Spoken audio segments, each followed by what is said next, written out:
Retornamos para o segundo bloco do nosso programa Direito e Dever e Cidadania e Ação, hoje entrevistando o Dr. Leonardo Freire, advogado especializado em direito eleitoral, né, que está conversando conosco, trazendo algumas informações interessantes, né, e algumas reflexões interessantes sobre o processo eleitoral que está muito próximo de ser encerrado com a eleição agora no próximo domingo.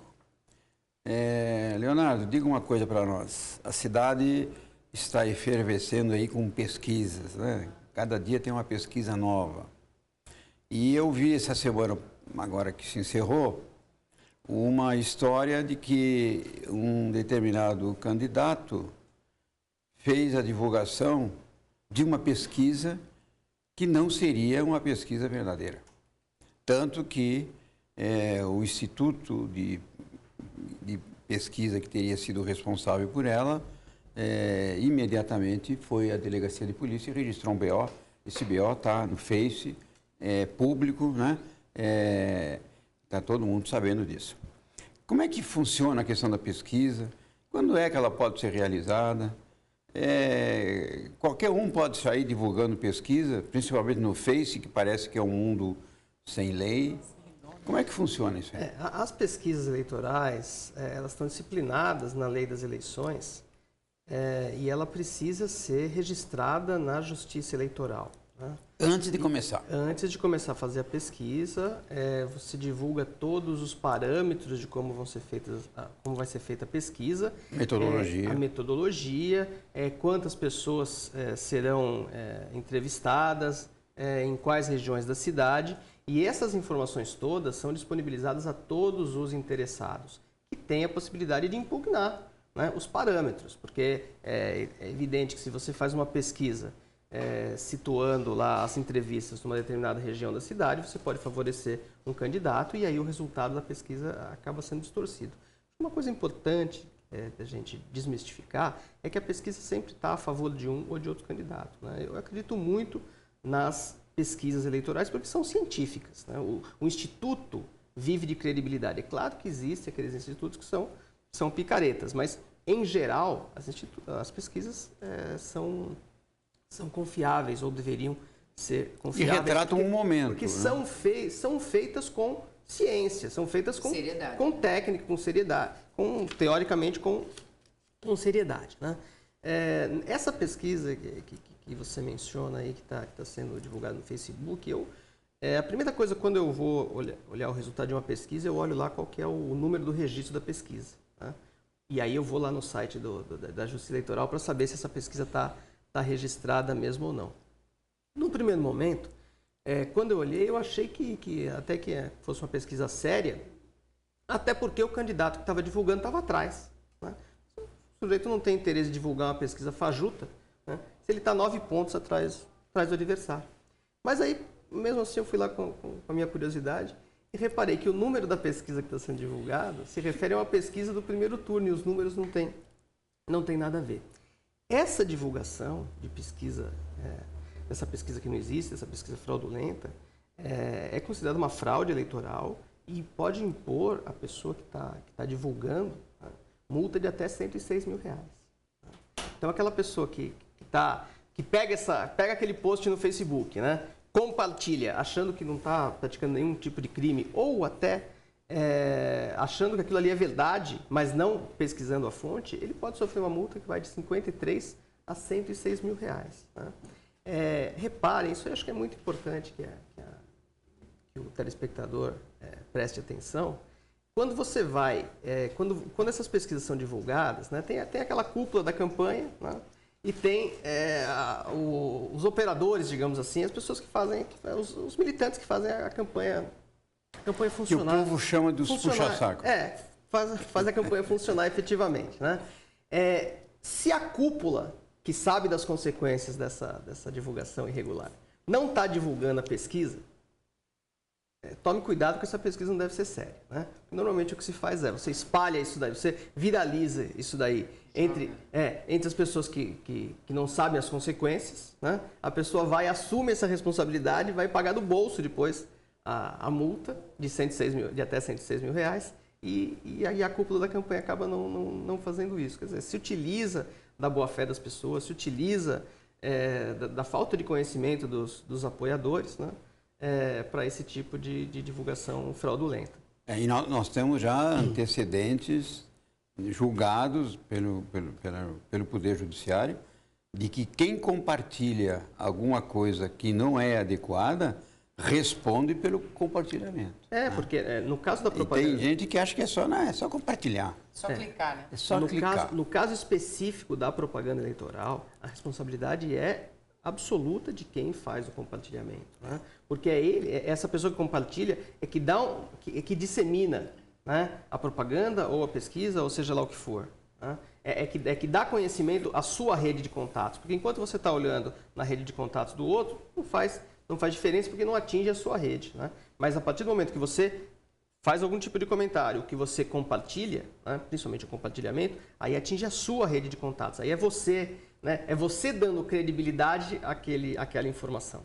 E o comentário é perigoso também, porque o comentário é que impulsiona. O comentário impulsiona, mas muitas vezes você comenta até para criticar, né? Às vezes a gente entra para criticar algum tipo de post, na verdade, nem sabe que está, na verdade, impulsionando aquele post, né? Então, muitas vezes não é inteligente nem você atacar um comentário que você não gosta ou qualquer coisa parecida com isso, né?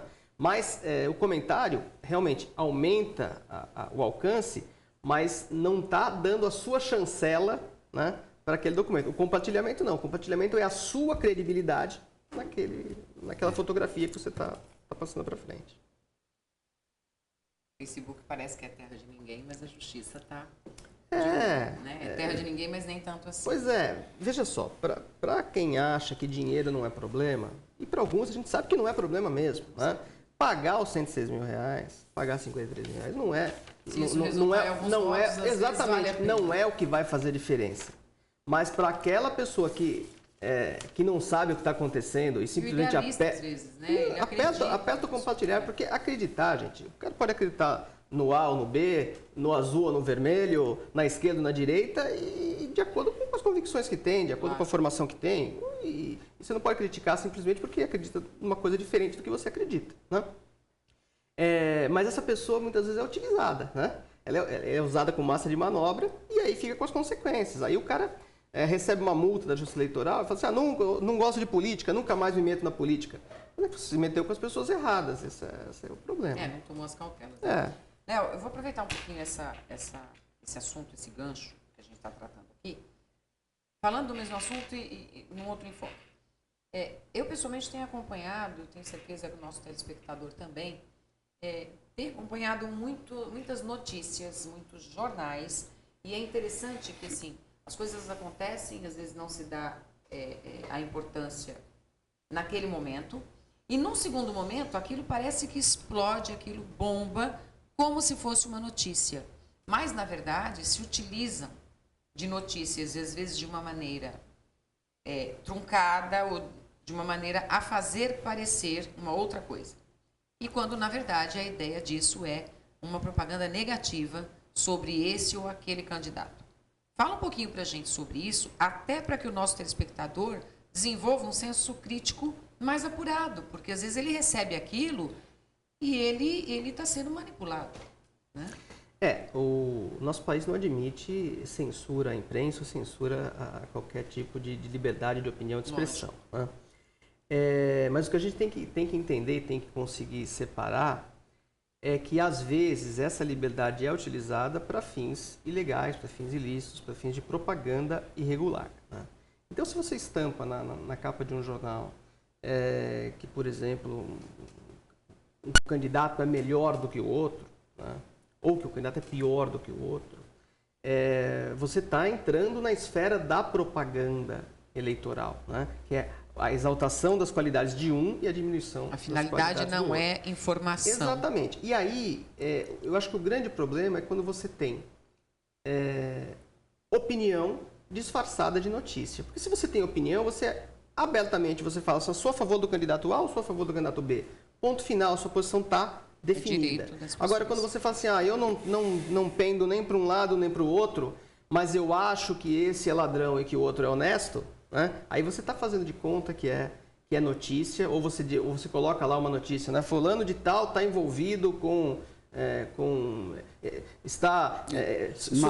matou um cachorrinho em 2010. Está supostamente envolvido com a máfia da Lava Jato, né? Vamos usar alguma coisa que está na moda aí.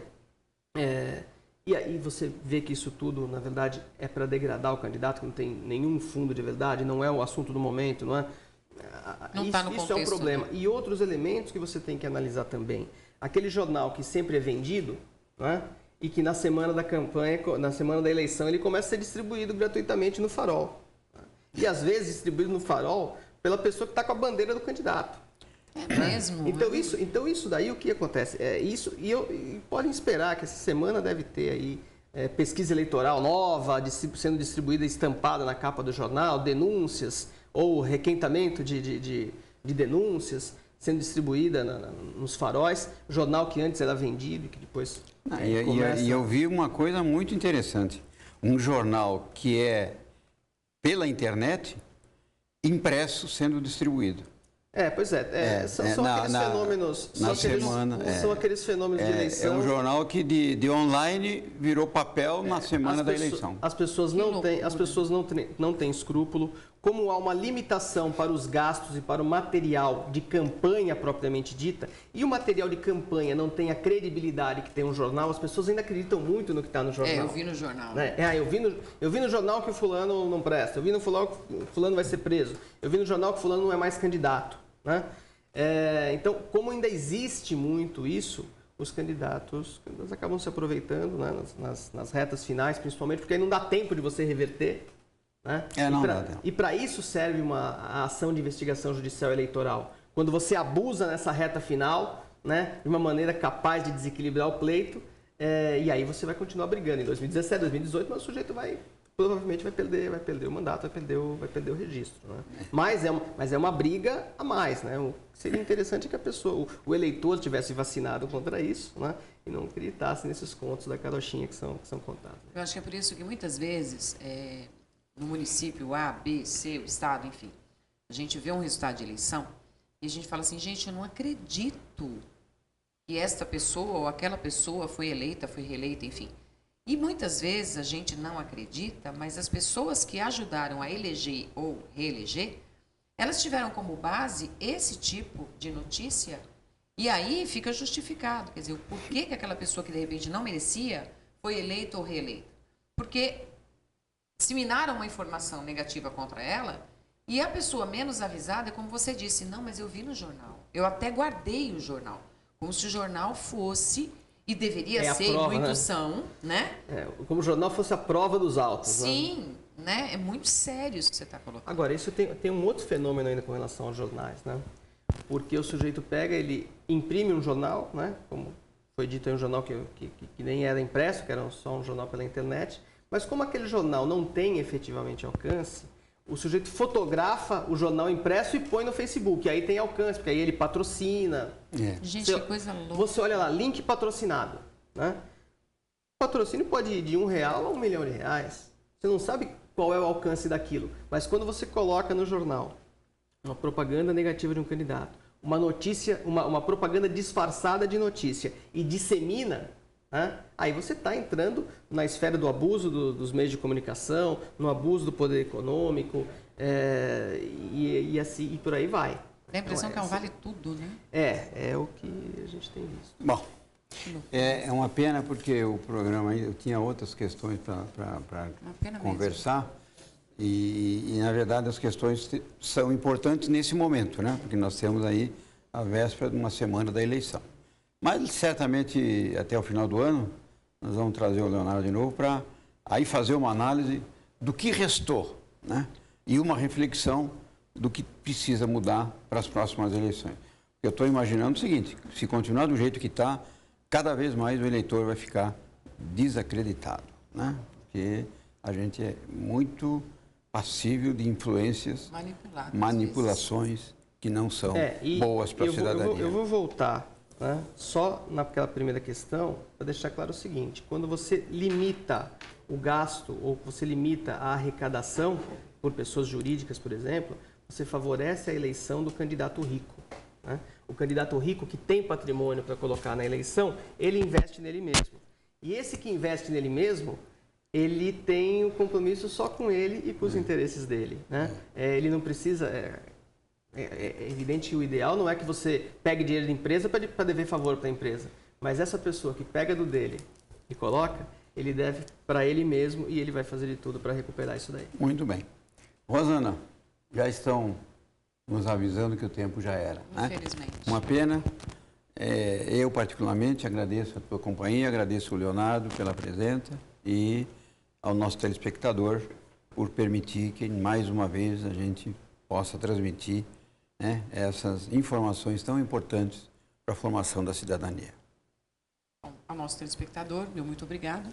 Pessoal que nos acompanha pela internet, pela TV Destaque. E como o Clóvis falou, não vai faltar oportunidade de conversar com o Dr. Leonardo mais uma vez.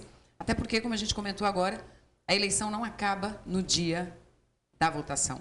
Ela ainda tem os seus reflexos. Então, com certeza, a presença do Leonardo vai ser de extrema importância para dizer para a gente o que aconteceu depois. Né? Ainda bem para os advogados eleitoralistas que há consequências de... Isso é bom, né?